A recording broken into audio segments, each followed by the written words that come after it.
Hello students, आपका स्वागत है आपके अपने यूट्यूब चैनल करियर मेंटोर पर। और आज मैं आया हूँ पॉलिटी की एक नई वीडियो के साथ। और इस वीडियो में मैं आज आपको भारतीय संविधान की प्रस्तावना और उससे एग्जाम में आने वाले महत्वपूर्ण क्वेश्चनों को कराने जा रहा हूँ।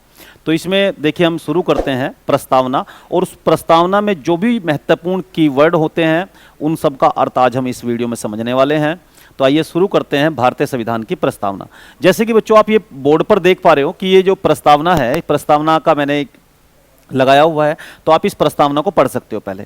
तो प्रस्तावना में सब कुछ वो लिखा हुआ है जो भारतीय संविधान को पूरे को पढ़ने की आवश्यकता नहीं है। अगर कोई व्यक्ति केवल प्रस्तावना को ही पढ़ ले तो उसे पता लग जाएगा कि भारतीय संविधान का उद्देश्य क्या है। तो देखिए, स्टार्ट करते हैं। तो ये लिखा है प्रस्तावना। प्रस्तावना को हिंदी में प्रस्तावना कहा जाता है और साथ में उसे उद्देशिका भी कहा जाता है। अगर उद्देशिका कहा जाए हिंदी में तो आप समझ जाना कि ये प्रस्तावना ही है। ठीक है। दूसरा, इंग्लिश में इसे बोलते हैं प्रियम्बल। इंग्लिश में क्या बोलते हैं? प्रियम्बल बोलते हैं। जैसा कि आप देख रहे हो, ये प्रियम्बल लिखा हुआ है। ठीक है। अब एक क्वेश्चन इंपॉर्टेंट ये होता है कि प्रस्तावना को सबसे पहले किस देश के संविधान ने अपने संविधान में शामिल किया था? तो उसका आंसर है बच्चों, अमेरिका। अमेरिका ने सबसे पहले प्रस्तावना को अपने देश के संविधान में शामिल किया था। तो इसका आंसर क्या हो जाएगा? अमेरिका। उसके बाद दूसरा लिखा है, एक संविधान विशेषज्ञ और न्यायविद हुए हैं। एक न्यायविद हुए हैं और संविधान विशेषज्ञ हुए हैं, एन.ए. पालकीवाला।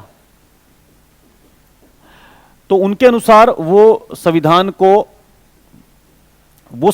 एन.ए. पालकीवाला संविधान की प्रस्तावना को संविधान का परिचय पत्र कहते हैं। तो ये क्वेश्चन आ सकता है कि भाई बताइए, एन.ए. पालकीवाला के अनुसार भारतीय संविधान की प्रस्तावना संविधान का है क्या? तो आप कहोगे संविधान का परिचय पत्र। तो संविधान का परिचय पत्र यानी संविधान का क्रीडेंटियल्स है, यानी वो संविधान का एक आइडेंटिटी कार्ड है। ठीक है। उससे देखकर ही सारा पता लग जाता है, एक आइडिया हमें हो जाता है भारतीय संविधान के विषय में। तो एन.ए. पालकीवाला के अनुसार भारतीय संविधान की प्रस्तावना संविधान का क्या है? उसका परिचय पत्र। तो आपने ये पढ़ लिया। उसके बाद हम नेक्स्ट स्लाइड पर चढ़ते हैं और नेक्स्ट स्लाइड पर देखते हैं कि भाई क्या क्वेश्चन है। तो देखो, संविधान से हमें क्या पता लगता है? तो देखिए, अगर हम संविधान से ये देखें कि संविधान की प्रस्तावना में से हमें क्या पता लगता है, तो संविधान की प्रस्तावना से हमें राज्य की प्रकृति का पता लगता है कि नेचर क्या है स्टेट्स का, भारतीय संविधान का। तो देखो, भारतीय जो संविधान है उसमें उसका जो नेचर की बात की जाए तो वो भारत है वो एक संप्रभु देश है। क्या देश है? संप्रभु। दूसरा समाजवादी, तीसरा पंथनिरपेक्ष, चौथा लोकतांत्रिक और पांचवा गणराज्य। इन शब्दों की एक एक कर हम व्याख्या को देखते हैं कि इनका मीनिंग क्या है, क्योंकि एग्जाम में इनसे क्वेश्चन आ सकता है। और क्योंकि बीइंग ए पॉलिटिकल स्टूडेंट होने के नाते भी आपको ये पढ़ना चाहिए और कि इन शब्दों का क्या अर्थ है। तो देखो, हम सबसे पहले देखते हैं संप्रभुता। संप्रभुता क्या होती है? तो नेक्स्ट स्लाइड पर मैं इसको एक्सप्लेन करता हूं। तो जो पहला मीनिंग था, यानी जो हमारे देश में राज्य का नेचर है वो संप्रभु है, लोकतांत्रिक है, समाजवादी है, पंथनिरपेक्ष है और गणराज्य है। उन पांचों शब्दों के मीनिंग में एक एक करके बताने जा रहा हूं आपको। तो देखो, जैसे पहले क्या है? संप्रभुता। संप्रभुता का मतलब होता है सोवर्जिनिटी। तो आप बताओ, आप में से कौन मुझे बता सकता है कि संप्रभुता का क्या मीनिंग होता है? तो संप्रभुता का क्या मीनिंग होता है, बताइए, कौन बताएगा बच्चों? तो देखो, संप्रभुता का मतलब होता है अपने निर्णय लेने में स्वतंत्र। निर्णय लेने में स्वतंत्र। तो भारत जो है अपने निर्णय लेने में स्वतंत्र है। निर्णय लेने में स्वतंत्र। दूसरा ये होता है कि भारत जो है अपने निर्णय में, अपने कोई भी फैसले लेने में, निर्णय लेने में किसी आंतरिक और बाहरी शक्ति के अधीन नहीं है। यानी कोई भी बाहरी शक्ति, कोई विदेशी शक्ति और ना कोई आंतरिक शक्ति भारत को कंट्रोल करती है। भारत अपने फैसले लेने में सक्षम है और स्वतंत्र है। ठीक है। तो मैं लिख देता हूं यहां पर,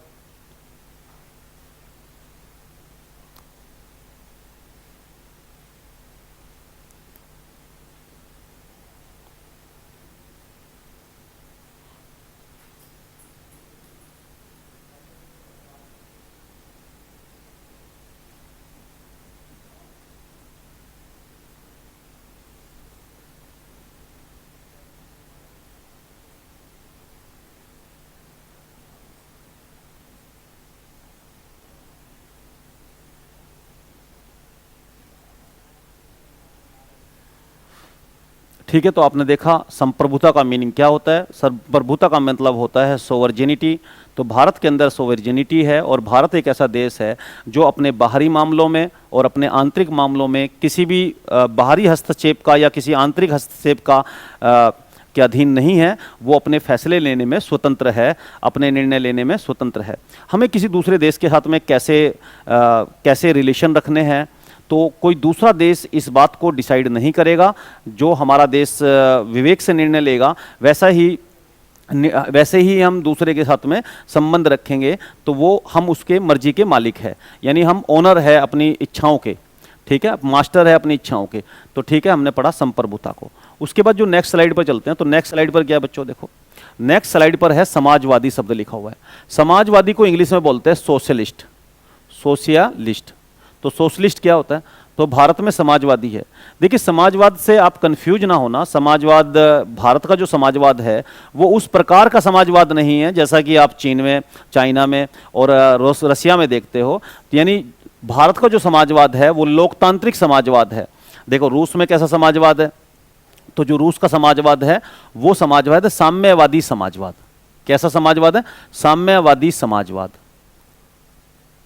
और भारत में जो समाजवाद है, भारत का जो समाजवाद है वो है लोकतांत्रिक समाजवाद। लोकतांत्रिक समाजवाद, भारत का समाजवाद है लोकतांत्रिक समाजवाद। तो दोनों में क्या डिफरेंस होता है, तो देखो जो रसिया में समाजवाद है उस समाजवाद के अंदर उत्पादन की इकाइयों पर, जितने भी उत्पादन के इकाइयां हैं, प्रोडक्शनल यूनिट है, उन सब पर देश का अधिकार होता है, केंद्र का अधिकार होता है। लेकिन भारत में जो लोकतांत्रिक समाजवाद है, उत्पादन की इकाइयों पर पूरे देश का अधिकार ना होकर, सरकारी नियंत्रण ना होकर, दोनों प्रकार का नियंत्रण है भारत के अंदर। सरकारी और निजी क्षेत्र का दोनों का सह अस्तित्व भारत में पाया जाता है। कुछ उत्पादन की इकाइयाँ ऐसी हैं जो सरकार के अधीन है और भारत में कुछ उत्पादन की इकाइयाँ ऐसी है जो प्राइवेट है, और दोनों तरह का हमारे यहाँ मिलीजुली अर्थव्यवस्था है। यानी भारत में मिश्रित अर्थव्यवस्था है। रसिया और चाइना की तरह भारत में केवल सरकारी नियंत्रण नहीं है उत्पादन की इकाइयों पर। तो हमें अपने समाजवाद को रसिया और चाइना के समाजवाद से नहीं जोड़ना चाहिए, यानी उस तरीके का समाजवाद भारत में नहीं है। समाजवाद का मीनिंग क्या है, देखिए भारत में जो समाजवाद है उसका उद्देश्य क्या है, तो समाजवाद का उद्देश्य मैं यहां लिख देता हूं, समाजवाद का उद्देश्य। तो भारत में जो समाजवाद का उद्देश्य है, इसका उद्देश्य है गरीबी को मिटाना, उपेक्षा को मिटाना, बीमारी को मिटाना और आर्थिक विषमता को मिटाना, और आर्थिक विषमता को और अवसरों की असमानता को मिटाना, अवसरों की असमानता को मिटाना। ये चार उद्देश्य हैं हमारे देश के समाजवाद के। तो समाजवाद का उद्देश्य क्या है भारत में, सोशलिस्ट कंट्री होने के नाते गरीबी को मिटाना है, उपेक्षा को मिटाना है, बीमारी को मिटाना है और अवसरों की असमानता को मिटाना है। यानी अवसर, सबको बराबर अवसर मिलने चाहिए। यह हमारा देश का जो समाजवाद है, यानी हम ये कह सकते हैं कि भारत में जो समाजवाद है वो गांधीवाद और मार्क्सवाद का मिला जुला रूप है भारत में। तो गांधीवाद और मार्क्सवाद का भारत में जो समाजवाद है वो उसका मिला जुला रूप है, और थोड़ा सा गांधीवाद की तरफ ज्यादा झुका हुआ है। ऐसा नहीं कि बिल्कुल भाई मार्क्सवाद है तो मार्क्सवाद की तरफ, दोनों का भी नहीं है, ज्यादा झुकाव उसका गांधीवाद की ओर ही है। तो हमने पढ़ा समाजवाद की डेफिनेशन, समाजवाद को इंग्लिश में बोलते हैं सोशलिस्ट। ठीक है, तो नेक्स्ट स्लाइड पर चलते हैं बच्चों हम, और नेक्स्ट स्लाइड पर देखो मैं ये लिखा हुआ है पंथ निरपेक्ष। पंथ निरपेक्ष को क्या बोलते हैं, पंथ निरपेक्ष का मतलब होता है सेकुलर। भारत जो स्टेट है वो सेकुलर है। सेकुलर का मीनिंग क्या होता है, तो देखिए सेकुलर का मतलब होता है कि भारत में धर्म के आधार पर कोई भेदभाव नहीं है, और सेकुलर का मतलब होता है कि देश का अपना कोई राजधर्म नहीं है, भारत का अपना कोई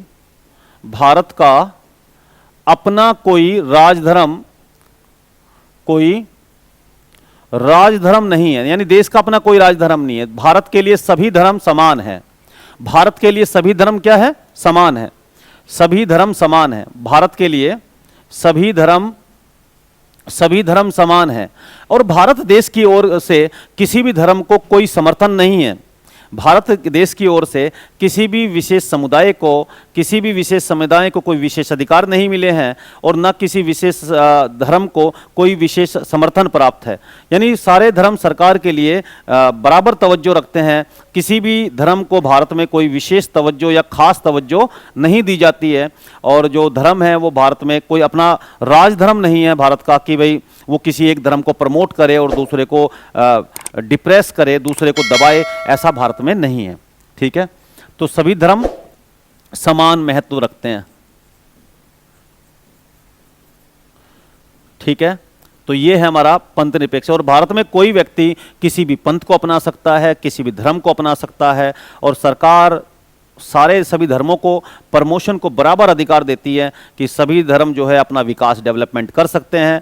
और सरकार की ओर से किसी भी धर्म को कोई विशेष समर्थन प्राप्त नहीं है और ना कि किसी धर्म को कोई खास तवज्जो दी जाती है। सभी लोग जो है सरकार की दृष्टि से सारे धर्म समान हैं। यही है पंथ निरपेक्ष का अर्थ। ठीक है, तो हम नेक्स्ट स्लाइड पर चलते हैं और नेक्स्ट स्लाइड पर जो इंपॉर्टेंट क्वेश्चन है उनको पढ़ते हैं। तो भाई इसके बाद जो दूसरा वर्ड है तो देखो आप, ये लोकतांत्रिक। देखिए भारत जो है लोकतांत्रिक डेमोक्रेटिक स्टेट है। क्या अर्थ होता है डेमोक्रेटिक स्टेट का? भारत एक डेमोक्रेटिक स्टेट है। भाई क्या मीनिंग होता है? देखिए लोकतांत्रिक राज्य होने का मीनिंग ये होता है कि जो सरकारें हैं वो निर्वाचित है। सरकारें निर्वाचित है तो जनता के द्वारा, पब्लिक के द्वारा सरकार चुनी जाती है। तो भारत में लोकतंत्र है। लोकतंत्र का मतलब है जनता की सरकार, जनता के द्वारा चुनी गई सरकार, चुनी हुई सरकार। तो भारत में जो सरकार होती है वो सरकारें जनता के द्वारा चुनी जाती है। सभी को भारत में आर्टिकल 326 के द्वारा सभी को मत डालने का, मताधिकार का प्रयोग करने की शक्ति दी गई है। भारतीय संविधान के अनुसार सभी वोट डाल सकते हैं और वोट डालकर सरकारों को चुनते हैं। और तो ठीक है, तो भारत में मैंने आपको लोकतंत्र का मतलब बताया। लोकतंत्र का मतलब होता है पब्लिक के द्वारा चुनी गई सरकार, जिसमें पब्लिक वोट डालती है और अपनी सरकारों को चुनती है। और सरकारें अगर अच्छा काम नहीं करती हैं तो सरकारों को हटाया भी जा सकता है भारत में। तो ये लोकतांत्रिक स्टेट का मीनिंग हुआ। आइए नेक्स्ट स्लाइड पर चलते हैं और उस पर देखते हैं कि भाई कौन सा एक वर्ड है। तो ये लिखा हुआ है गणराज्य। गणराज्य का मतलब होता है रिपब्लिकन। रिपब्लिकन, तो भारत जो स्टेट है वो रिपब्लिकन कंट्री है। क्या मीनिंग होता है रिपब्लिक का? तो देखो रिपब्लिक का मीनिंग क्या होता है, गणराज्य का मतलब क्या होता है। देखिए बच्चों, गणराज्य का मीनिंग होता है गणराज्य। तो गणराज्य का जो मीनिंग होता है, गणराज्यों का मीनिंग होता है देश का राष्ट्र अध्यक्ष, जो राष्ट्र अध्यक्ष है वो निर्वाचित होगा, वंशानुगत नहीं होगा। ठीक है, यही मीनिंग होता है। तो राष्ट्र अध्यक्ष कौन है भारत में? तो आप बताओ मुझे।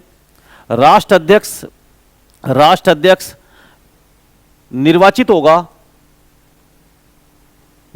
होगा, वंशानुगत नहीं होगा। तो भारत में ऐसा ही है। जो भारत का राष्ट्र अध्यक्ष है वो निर्वाचित है, वंशानुगत नहीं है। यानी जो भारत का राष्ट्र अध्यक्ष है, भारत में जो हमारे देश का हेड है तो वो है भारत के प्रेसिडेंट ऑफ इंडिया, भारत के जो राष्ट्रपति है। और वो जो भारत के राष्ट्रपति है वो उनके लिए चुनाव होता है प्रत्येक 5 वर्ष के बाद में। और वो ऐसा नहीं होता कि वो अब उनके कोई व्यक्ति राष्ट्रपति है उसके बाद उसके बेटे को राष्ट्रपति बना दिया जाए उत्तराधिकारी के रूप में, उसके बाद उसके बेटे को या बेटी को बना दिया जाए। भारत में ऐसा नहीं है, यानी वंशानुगत नहीं चलता है। भाई इलेक्शन होता है, अगर वो आदमी चुनाव जीत जाए तो वो दोबारा फिर जीत आ जाओ। लेकिन ऐसा नहीं है कि एक व्यक्ति को फिर वंशानुगत वंश के आधार पर उसके बेटे को, फिर उसके बेटे को। यानी भारत में राजशाही नहीं है, गणतंत्र है। और गणतंत्र का मीनिंग होता है इलेक्शन होगा। भाई इलेक्शन में जिसमें दम होगा वो चुनाव जीत जाएगा। अगर दम दोबारा से उसने दिखा दिया पहले वाले राष्ट्रपति ने तो वो दोबारा चुनाव जीत लो। तो उसमें ऐसा नहीं है कि भाई कि उसे दोबारा भी मौका मिल सकता है, बस चुनाव जीतना होगा उसके लिए। तो भारत में इलेक्शन होते हैं प्रेसिडेंट के प्रत्येक 5 वर्ष के बाद में, और उसमें अगर कोई चुनाव जीत जाता है तो वही भारत का राष्ट्राध्यक्ष बनता है। यानी राष्ट्रपति का जो पद है वो वंशानुगत नहीं है, निर्वाचित है, इलेक्शन होगा उसके लिए। तो ठीक है, आपने समझा इस बात को भी। तो हमने एक एक करके वर्डों के मीनिंग समझे जो कि हमारी उद्देशिका प्रस्तावना में दिए हुए हैं। तो हमने ये पढ़ लिया, लोकतांत्रिक गणराज्य का भी मीनिंग समझ लिया। अब हम बात करते हैं जो न्याय की। तो देखिए अब हम बात करते हैं संविधान के उद्देश्य की, और उद्देश्य हमारे संविधान के ये 4 उद्देश्य हैं जो बोर्ड पर लिखे हुए हैं, आप देख ही पा रहे होंगे इनको। तो संविधान के उद्देश्य 4 है। कौन कौन से 4 संविधान के उद्देश्य हैं? पहला है न्याय, जस्टिस। कितने प्रकार का न्याय? तो देखिए, सामाजिक, आर्थिक, राजनीतिक न्याय। सामाजिक, आर्थिक, राजनीतिक न्याय यानी 3 प्रकार का हुआ सर, 3 का। स्वतंत्रता, कितने प्रकार की स्वतंत्रता? तो 5 प्रकार की स्वतंत्रता। विचार, अभिव्यक्ति, विश्वास, धर्म और उपासना की स्वतंत्रता। विचार, अभिव्यक्ति, विश्वास, धर्म और उपासना की स्वतंत्रता यानी कितने प्रकार की स्वतंत्रता? तो 5 प्रकार की स्वतंत्रता। ठीक है। प्रतिष्ठा और अवसर की समानता, समता कितने प्रकार की? 2 प्रकार की। और बंधुत्व की भावना को बढ़ाने के लिए भारतीय संविधान का उद्देश्य है। और इन उद्देश्यों को भी अब हम एक एक करके इसको समझते हैं, इनका क्या मीनिंग है। तो बच्चों हम बढ़ते हैं नेक्स्ट स्लाइड पर। तो नेक्स्ट स्लाइड क्या है? देखो, पहला लिखा है न्याय। तो भारत में जो न्याय है वो 3 प्रकार का न्याय है। कौन कौन सा न्याय है? सामाजिक, सामाजिक न्याय मिलेगा लोगों को, सामाजिक न्याय। सामाजिक, राजनीतिक न्याय मिलेगा, राजनैतिक न्याय।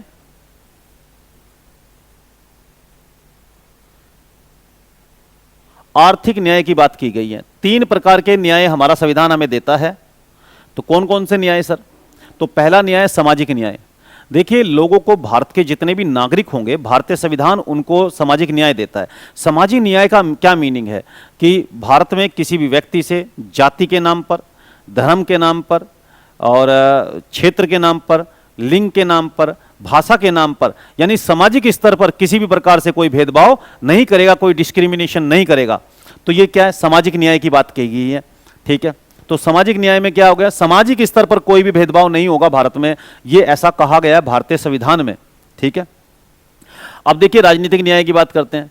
तो भारतीय संविधान ये अधिकार देता है भारतीय नागरिकों को, उनको राजनीतिक न्याय का अधिकार देता है। तो राजनीतिक न्याय का क्या मीनिंग होता है? राजनीतिक न्याय का मीनिंग ये होता है कि भारतीय संविधान भारतीय नागरिकों को ये कहता है कि कोई भी भारतीय नागरिक को भारतीय राजनीति में भाग लेने का अधिकार है। वो अपना मत, उन्हें वोट डालने का अधिकार है, उन्हें मत देने का अधिकार है, और वो राजनीति में भाग ले सकते हैं, और वो राजनीति किसी पार्टी को ज्वाइन कर सकते हैं, और वो सरकार तक भी पहुंच सकते हैं, यानी सरकार के महत्वपूर्ण पदों तक भी पहुंच सकते हैं। तो ये राजनीतिक अधिकार में शामिल है। और वोट डालने का अधिकार भी राजनीतिक अधिकार है।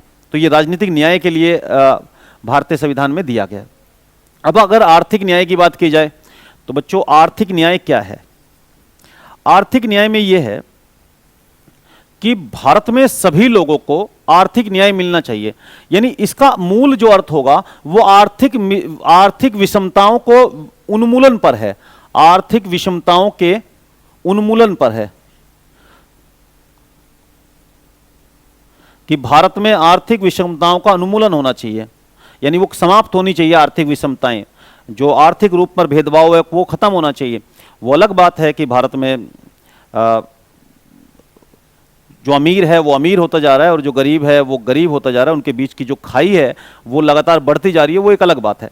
लेकिन जो संविधान कहता है, संविधान तो ये कहता है ना कि भारतीय विषमताओं का उन्मूलन होना चाहिए, आर्थिक आधार पर कोई भी विषमता नहीं रहनी चाहिए, सबको आय में अधिकार मिलना चाहिए, सबको संपत्ति में अधिकार मिलना चाहिए, सबको प्रॉपर्टी में अधिकार होना चाहिए, संसाधनों पर सबका कब्जा होना चाहिए। तो ये हुआ आर्थिक न्याय, यानी सब तक लोगों तक खुशहाली पहुंचनी चाहिए, सभी लोगों तक प्रोस्पेरिटी पहुंचनी चाहिए। तो भारतीय संविधान ये प्रोविजन देता है हमें। ठीक है। तो आपने, मुझे लगता है कि इन 3 प्रकार के न्याय को अच्छी तरह से समझा और पढ़ लिया। आइए हम बढ़ते हैं नेक्स्ट स्लाइड पर और देखते हैं कि भाई क्या क्वेश्चन है, उस पर क्या लिखा हुआ है। तो देखिए, स्वतंत्रता। तो ये तीसरे प्रकार की जो स्वतंत्रता है, तो न्याय स्वतंत्रता, यानी भारतीय संविधान का ये दूसरा उद्देश्य है स्वतंत्रता। कितने प्रकार की स्वतंत्रता हमारा संविधान हमें देता है बच्चों? तो वो देता है हमें 5 प्रकार की। कौन कौन से 5 प्रकार की सर? विचार की, आप विचार रख सकते हो, अपने स्वतंत्रता है आपको। अभिव्यक्ति की, आपको अभिव्यक्ति, अपनी भावनाओं को एक्सप्रेस करने की भी स्वतंत्रता है। विश्वास की, आप किसी भी में भी विश्वास कर सकते हो, बिलीव रख सकते हो। धर्म की, किसी भी धर्म को आप मान सकते हो, यह आपको स्वतंत्रता है। उपासना, आप किसी की उपासना कर सकते हो, पूजा कर सकते हो, यह भी आपको स्वतंत्रता। यानी 5 प्रकार की स्वतंत्रताएं हमारा संविधान हमें प्रोवाइड करता है। तो आपने देखा, विचार, अभिव्यक्ति, विश्वास और धर्म की उपासना की स्वतंत्रता हमारा भारतीय संविधान हमें सभी भारत के नागरिकों को प्रदान करता है। तो इनका मीनिंग तो आप समझ गए होंगे। ठीक है, तो भाई नेक्स्ट बढ़ते हैं। भारत का जो नेक्स्ट उद्देश्य है संविधान का, उसको देखते हैं। देखिए नेक्स्ट जो उद्देश्य है वो है समानता, समता। तो समता को मैंने बताया, प्रतिष्ठा और अवसर की समानता। प्रतिष्ठा व अवसर की समानता, अवसर की समानता। तो भारत में सभी को समान अवसर मिलेंगे और सभी को गरिमा के साथ में, प्रतिष्ठा के साथ में जीवन जीने का अधिकार है और सभी को समान अवसर मिलेंगे अपने विकास करने के लिए। ऐसा भी भारतीय संविधान हमें प्रोवाइड करता है। तो आपने इसको भी पढ़ा। और देखिए नेक्स्ट स्लाइड पर हम चलते हैं। तो यह बंधुत्व की भावना का विकास। देखिए भारतीय संविधान में लिखा हुआ है कि भारत के नागरिक, सभी जो नागरिक है वो भाईचारे की भावना का, देश की एकता और अखंडता को बनाए रखेंगे, देश के भाईचारे की भावना का विकास करेंगे। तो ये बंधुत्व की भावना का डेवलपमेंट करना चाहिए, भाईचारे की भावना का डेवलपमेंट करना चाहिए, समाज में सौहार्दिक माहौल बनाना चाहिए। तो ऐसा भी भारतीय संविधान में बंधुत्व की भावना का, फ्रेटर्निटी को बढ़ाना चाहिए हमें, ये संविधान में लिखा हुआ है। देखिए भारतीय संविधान की जो प्रस्तावना है, वो जो चौथी बात है वो है संविधान की तिथि। तो देखो जब हम पढ़ते चलेंगे तो हमने क्या कहा, हमने ये बोला कि भारतीय जो संविधान है वो 4 बातें उसके अंदर है। भारतीय संविधान की प्रस्तावना के अंदर 4 बातें हैं। कौन कौन सी बातें हैं सर? पहला तो ये कि भारत की जो शक्ति का स्रोत है, हम भारत के लोग। तो हम भारत के लोग यानी भारतीय संविधान को जो शक्ति देते हैं वो भारत के लोग हैं। We the people of India, यहीं से शुरुआत होती है भारतीय प्रस्तावना की। दूसरा, संविधान का प्रस्तावना में संविधान की प्रकृति लिखी है कि हमारा जो देश होगा वो देश कैसा होगा, देश की प्रकृति कैसी होगी। तो प्रकृति होगी, संप्रभु होगा, समाजवादी होगा, पंथनिरपेक्ष होगा, लोकतांत्रिक गणराज्य होगा। यानी 4 प्रकार का नेचर होगा हमारे स्टेट का, हमारे देश में स्टेट का। फिर लिखा है संविधान का उद्देश्य, जो कि हमने पढ़ लिया है। क्या पढ़ लिया हमने? आर्थिक, सामाजिक, राजनीतिक न्याय मिलेगा। तो न्याय कितने प्रकार का? 3 प्रकार का, और हमने इसको डिटेल से समझ लिया है। उसके बाद भाई स्वतंत्रता कितने प्रकार की बच्चों? तो स्वतंत्रता 5 प्रकार की। कौन कौन सी? विचार की, अभिव्यक्ति की, विश्वास की, धर्म की और उपासना की। तो ये 5 प्रकार की स्वतंत्रता हमें मिलेगी। फिर ये समानता कितने प्रकार की? तो समानता मिलेगी प्रतिष्ठा और अवसर की, ये भी हमने समझ लिया।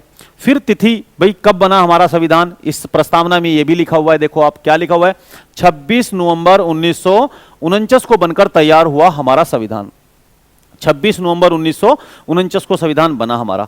तो ये तिथि के बारे में भी जानकारी मिलती है। तो अगर आपसे पूछे भाई आप ये बताओ संविधान की प्रस्तावना से आपको क्या क्या जानकारी प्राप्त हुई, तो हम कहेंगे सर एक तो संविधान की शक्ति का स्रोत, संविधान की शक्ति का स्रोत। तो हमें पता लगा कि जब हम संविधान की प्रस्तावना पढ़ने चले तो हमें पहला ही शब्द क्या मिला? हम भारत के लोग। तो हम भारत के लोग से 2 अर्थ निकलते हैं, ये तो संविधान का निर्माण करने वाले भारत के लोग हैं, या भारत में शक्ति का केंद्र बिंदु भारत के लोग हैं। तो 2 बातें हमें पता लगती है। तो भाई संविधान का निर्माण भारत के लोगों ने किया है, या फिर भारत के अंदर जो पावर है वो भारत के लोगों में स्थित है। तो ये भी हमने पढ़ा। तो पहली तो बात ये पता लगती है। दूसरा लगती है हमें पता है राज्य की प्रकृति, जो हमने डिटेल से पढ़ ली। तो राज्य की प्रकृति क्या? तो भैया राज्य की प्रकृति, भाई भारत एक संप्रभु देश है, लोकतांत्रिक है, समाजवादी है, पंथनिरपेक्ष है और गणराज्य है। तो ये हमने पढ़ लिया। तीसरी हमने बात पढ़ी संविधान का उद्देश्य। उद्देश्य बताया कि भाई न्याय दिलाना है, सामाजिक, आर्थिक, राजनीतिक न्याय दिलाना है, स्वतंत्रता स्थापित करनी है। 5 प्रकार की, विचार, अभिव्यक्ति, विश्वास, धर्म और उपासना की स्वतंत्रता स्थापित करनी है। और क्या करना है? और करना है समानता, प्रतिष्ठा और अवसर की समानता लानी है। ये हमारे संविधान के उद्देश्य हो गए। और चौथी बात दिनांक पता लगी कितनी? 26 नवंबर 1949 को हमारा संविधान लागू हुआ था। ये 4 संविधान की प्रस्तावना को पढ़ने के बाद में ये 4 बातें हम समझने के बाद आइए जो अब हम नेक्स्ट पढ़ने जा रहे हैं, वो हम पढ़ने जा रहे हैं कि हमारी प्रस्तावना, संविधान की प्रस्तावना के विषय में जो विद्वान हैं, कुछ लोग विद्वान हैं, उन्होंने क्या क्या कमेंट किए हैं, उन्होंने क्या क्या बातें कोट किए हैं, उनको हम पढ़ लेते हैं। तो देखिए, ठीक है, बढ़ते हैं। देखिए प्रस्तावना, विद्वानों के विचार। प्रस्तावना पर विद्वानों के क्या क्या विचार है? भाई प्रस्तावना पर विभिन्न विद्वानों ने अलग अलग अपने विचार दिए हैं और वो एग्जाम में आ सकते हैं और वो आपको जानकारी उसकी होनी चाहिए। तो देखो पहले क्या, N.A. Palkhivala N A Palkhivala ने भारतीय संविधान की प्रस्तावना को संविधान का क्या कहा, बोलो, परिचय पत्र कहा। तो भाई भारतीय संविधान का परिचय पत्र है। एन ए पालकीवाला के अनुसार भारतीय संविधान की प्रस्तावना संविधान का परिचय पत्र है। तो पहला हो गया बच्चों, ठीक है। दूसरा बढ़ते हैं भैया। पंडित ठाकुर प्रसाद भार्गव के अनुसार भारतीय संविधान की प्रस्तावना है, देखिए सबसे पहला, एक ऐसा स्थान जिससे कोई भी भारतीय संविधान को पढ़कर भारतीय संविधान का मूल्यांकन कर सकता है, ठीक है। दूसरा क्या है, प्रस्तावना संविधान की आत्मा है, सबसे सम्मानित भाग है, कुंजी है। तो ये सब उन्होंने बोला, देखो सबसे सम्मानित भाग है, आत्मा है, कुंजी है, आभूषण है, ये कहा उन्होंने। प्रस्तावना को कहा कि भारतीय संविधान की कुंजी है, भारतीय संविधान की आत्मा है प्रस्तावना, सबसे सम्मानित भाग है और ये संविधान का आभूषण है, ऑर्नामेंट है, ऐसा पंडित ठाकुर प्रसाद भार्गव ने कहा। और एक ऐसा स्थान है जहां से भी कोई संविधान को मत पढ़ो, बस संविधान को, प्रस्तावना को पढ़ लो, तो वो संविधान का पूरा असेसमेंट कर सकता है, पूरा इवैल्यूएशन कर सकता है, पूरा मूल्यांकन कर सकता है। उसे पूरे संविधान को पढ़ने की जरूरत नहीं है, केवल संविधान को पढ़ लो, संविधान की प्रस्तावना को पढ़ लो। ऐसा किसने बोला, पंडित ठाकुर प्रसाद भार्गव ने कहा ऐसा, ठीक है बच्चों। नेक्स्ट पढ़ते हैं भैया। देखिए अर्नेस्ट बाकर, ये एक राजनीतिक और विद्वान हुए हैं और इनके अनुसार क्या है, प्रस्तावना के विषय में अर्नेस्ट बाकर ने कहा कि जो प्रस्तावना लिखने वाले लोग हैं, जो प्रस्तावना लिखने वाले लोग हैं, वो लोग राजनीतिक बुद्धिजीवी है। वो लोग कैसे हैं, राजनीतिक बुद्धिजीवी है। और उन्होंने भारतीय संविधान की प्रस्तावना को संविधान की कहा, की यानी कुंजी कहा, ठीक है। भारतीय संविधान की कुंजी है, प्रस्तावना क्या है, संविधान की कुंजी है, ऐसा किसने कहा, अर्नेस्ट बाकर ने कहा। आइए बढ़ते हैं भाई नेक्स्ट। तो देखो एम हिदायतुल्लाह ये चीफ जस्टिस ऑफ इंडिया थे, chief justice of India CGI थे और बाद में कुछ समय के लिए राष्ट्रपति बने थे, ठीक है। तो ये कार्यवाहक राष्ट्रपति भी रहे और कुछ समय के उससे पहले चीफ जस्टिस ऑफ इंडिया थे, एम हिदायतुल्लाह। इनके अनुसार भारतीय संविधान की प्रस्तावना संविधान की आत्मा है। तो क्या है बताओ, आत्मा है, तो आत्मा कहा। यानी एम हिदायतुल्लाह ने क्या कहा भारतीय संविधान की प्रस्तावना के बारे में, कि ये भारतीय संविधान की आत्मा है, ठीक है। तो बच्चों नेक्स्ट पढ़ते हैं। अल्लादी कृष्ण स्वामी अय्यर, अल्लादी कृष्ण स्वामी अय्यर के अनुसार उन्होंने कहा कि भारतीय, अल्लादी कृष्ण स्वामी अय्यर ने कहा कि भारतीय संविधान की प्रस्तावना दीर्घकालीन सपनों का विचार है। क्या है, दीर्घकालीन सपनों का विचार, ऐसे सपने जो हम भविष्य के लिए देख रहे हैं कि भाई ऐसा होगा, और ये वो सपनों का विचार है, यानी प्रैक्टिकली ये संभव नहीं है। तो उन्होंने कहा, किसने, अल्लादी कृष्ण स्वामी अय्यर ने प्रस्तावना को दीर्घकालीन सपनों का विचार कहा, सपनों का विचार कहा। तो ठीक है, तो यह हमने पढ़ लिया बच्चों, ठीक है। नेक्स्ट चलते हैं भाई, नेक्स्ट किस विद्वान ने और क्या कमेंट किया तो उसको पढ़ते हैं। तो ये लिखा के एम मुंशी, क्या लिखा हुआ है, के एम मुंशी। उन्होंने कहा प्रस्तावना हमारे संप्रभु लोकतांत्रिक गणराज्य का भविष्य फल है। तो के एम मुंशी ने क्या कहा, के एम मुंशी ने कहा, कन्हैयालाल माणिकलाल मुंशी ने क्या कहा, उन्होंने कहा कि जो प्रस्तावना है वो हमारे संप्रभु लोकतांत्रिक गणराज्य का भविष्य फल है, ठीक है। आगे बढ़ते हैं बच्चों। तो देखो भैया जी, प्रस्तावना में संशोधन, देखिए अब ये प्रश्न उठता है कि क्या प्रस्तावना में कभी संशोधन हुआ है क्या। तो देखिए इसमें 3 रूल है, तीन केस है जिनसे हम समझ सकते हैं कि भारतीय संविधान की प्रस्तावना। शुरुआत में एक बेरुवाड़ी केस आया था। बेरुवाड़ी केस कब आया था, 1900 बेरुवाड़ी केस आया था। तो बेरुवाड़ी केस में ये कहा गया था कि जो प्रस्तावना है भारतीय संविधान का भाग नहीं है, प्रस्तावना को भारतीय संविधान का भाग नहीं माना गया। तो प्रस्तावना, देखिए वैसे तो ये बताओ आप, अगर मैं आपसे क्वेश्चन पूछूं कि बताओ भारतीय संविधान में संशोधन किस अनुच्छेद के द्वारा हो सकता है, अगर मैं आपसे एक क्वेश्चन पूछता हूं तो आप कहोगे सर संविधान में संशोधन हो सकता है, संविधान में संशोधन हो सकता है, संविधान में संशोधन हो सकता है 368 के द्वारा, आर्टिकल नंबर 368 के द्वारा संशोधन हो सकता है। तो भाई क्या पूरे संविधान में संशोधन हो सकता है, तो उस समय देखिए उसका आंसर है हाँ जी, पूरे संविधान में संशोधन हो सकता है 368 के द्वारा। लेकिन हुआ क्या कि बेरुवाड़ी केस में यह व्याख्या की गई कि जो प्रस्तावना है ना, प्रस्तावना वो भारतीय संविधान का अंग ही नहीं है, प्रस्तावना भारतीय संविधान का अंग नहीं है, संविधान का अंग नहीं है। प्रस्तावना को उसने भारतीय संविधान का अंग नहीं माना। जब प्रस्तावना भारतीय संविधान का अंग नहीं है, फिर संशोधन क्यों हो, संशोधन कैसे हो सकता है भाई? 368 ये कहता है कि भारतीय संविधान के किसी भी भाग में आप संशोधन कर सकते हो, लेकिन संशोधन जब भी तो कर सकते हो जो वो भारतीय संविधान हो। जब 1900 बेरुवाड़ी केस में ये मान लिया गया कि प्रस्तावना तो भारतीय संविधान अंग ही नहीं है, जैसे कोई पुस्तक है, किसी पुस्तक में कोई चेंज हो सकता है, लेकिन हो सकता है जब वो पुस्तक हो, जब भी तो हो सकता है जब वो किसी पुस्तक का चैप्टर हो। उन्होंने माना कि जो प्रस्तावना है वो सबसे बाहर की तरफ है, और जब बाहर की तरफ है तो वो किताब ही शुरू नहीं हुआ, ऐसे तो किताब तो आगे अगले चैप्टर से शुरू होगी। चैप्टर नंबर 1 भारत राज्यों का एक संघ है, वहां से चैप्टर शुरू होगा। तो फिर उससे पहले वाले में जो चीज है वो तो किताब है ही नहीं, प्रस्तावना तो किताब है ही नहीं। तो इसका मतलब उस लिखित, भाई संविधान क्या है? संविधान एक लिखित दस्तावेज है जिसके आधार पर किसी देश का शासन चलता है। तो जब वो किताब दस्तावेज ही नहीं है, तो यानी वो एक पुस्तक ही नहीं है, तो फिर उसमें संशोधन कैसे हो सकता है? यानी बेरुवाड़ी केस में यह माना गया कि प्रस्तावना संविधान का भाग नहीं है, और जब भाग नहीं है तो फिर संशोधन क्यों हो सकता है? संशोधन तो तब होगा ना जब वो संविधान का भाग होगा। तो ये मुझे लगता है कि आपकी समझ में सब आ गया होगा और आप समझ गए होंगे इसको। तो बच्चों नेक्स्ट स्लाइड पर चलते हैं हम, और नेक्स्ट स्लाइड पर जो केस है उसको पढ़ते हैं। फिर केशवानंद भारती वाद आया 1973 में। यह पहला वाद था जिसने माना कि प्रस्तावना संविधान का भाग है, प्रस्तावना संविधान का भाग है। इसने मान लिया कि ये तो संविधान का भाग है भाई। इसने माना कि भाई जब देखो किताब में प्रस्तावना बाहर होती है, संविधान में भी प्रस्तावना बाहर, तो लेकिन इसने कहा कि हाँ नहीं नहीं ये तो किताब में का ही हिस्सा है। जब किताब का हिस्सा है, प्रस्तावना संविधान का भाग है। और जब इस केस में मान लिया गया तो कि प्रस्तावना संविधान का भाग है, तो इसका मतलब संशोधनीय है, यानी संशोधन हो सकता है। जब भाग बन जाएगा तो 368 लागू हो जाएगा, यानी 368 के द्वारा उसमें संशोधन हो सकता है। तो भाग यानी तब क्या हुआ, तो संशोधनीय है, यानी संशोधनीय का मतलब होता है संशोधन योग्य है, यानी संशोधन हो सकता है, अमेंडेबल है, यानी अमेंडमेंट हो सकता है इसमें।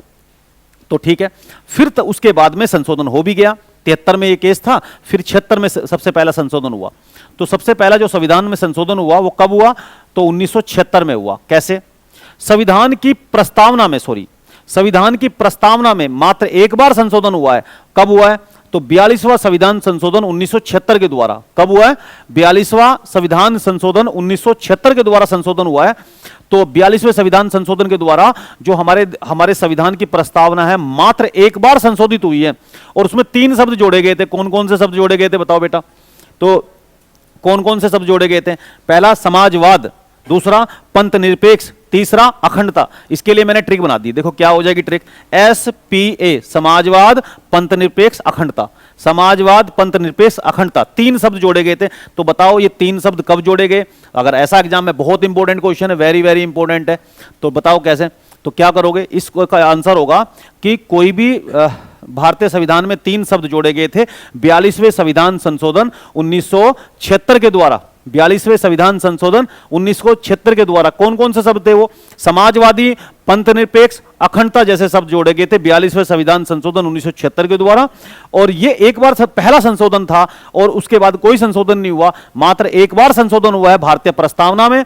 कौन सा? समाजवादी, पंथ निरपेक्ष, अखंडता, 3 शब्द जोड़े गए। SPA, सपा जोड़ा गया, SPA सपा, ठीक है। और प्रस्तावना को संविधान का भाग कब कौन से संशोधन किस केस में माना गया? केशवानंद भारती केस में माना गया, केशवानंद भारती केस में माना गया।